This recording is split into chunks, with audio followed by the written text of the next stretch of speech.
Muhtalib merupakan salah satu anggota pasukan pengibar bendera, Paskibra, Kabupaten Luwu, Sulawesi Selatan di HUT ke-79 RI.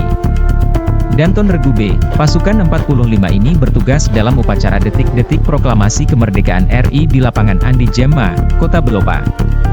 Saat prosesi upacara 17 Agustus berlangsung, sepatu sebelah kiri yang dikenakan Muhtalib lepas. Insiden sepatu lepas itu terjadi saat Muhtalib bersama 73 Paskibra Luwu telah melaksanakan tugasnya mengibarkan bendera. Meski begitu, siswa SMA 2 Luwu ini tetap siaga dan tenang hingga Paskibra kembali ke posisi akhir. Ketika dimintai konfirmasi, anak dari pasangan Iqbal dan Nuraini mengaku tak panik saat sepatunya lepas saat berjalan. Usai melaksanakan tugas, sebanyak 73 Paskibra Luwu dihampiri para orang tua dan koleganya. Muhtalib tak bisa menahan air matanya ketika berjumpa dengan ibunya. Sang ibu mendekap Muhtalib dengan erat sambil menenangkan anak pertamanya itu.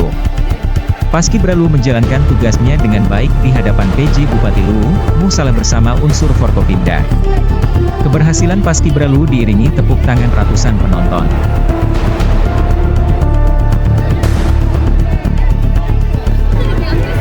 Tadi waktu pengibaran sempat sepatunya lepas. Bagaimana tadi mengatasi itu? Siap. Untuk pelatih tetap harus jalan, walaupun terlepas tetap biar tetap lepas harus jalan. Jadi sempat terganggu tidak konsentrasinya tadi? Siap. Tidak. Itu sepatunya sebelumnya sudah rusak atau seperti apa? Ya. Sebelumnya sepatunya sudah dalam keadaan rusak atau seperti apa? Siap. Tidak rusak, masih bagus.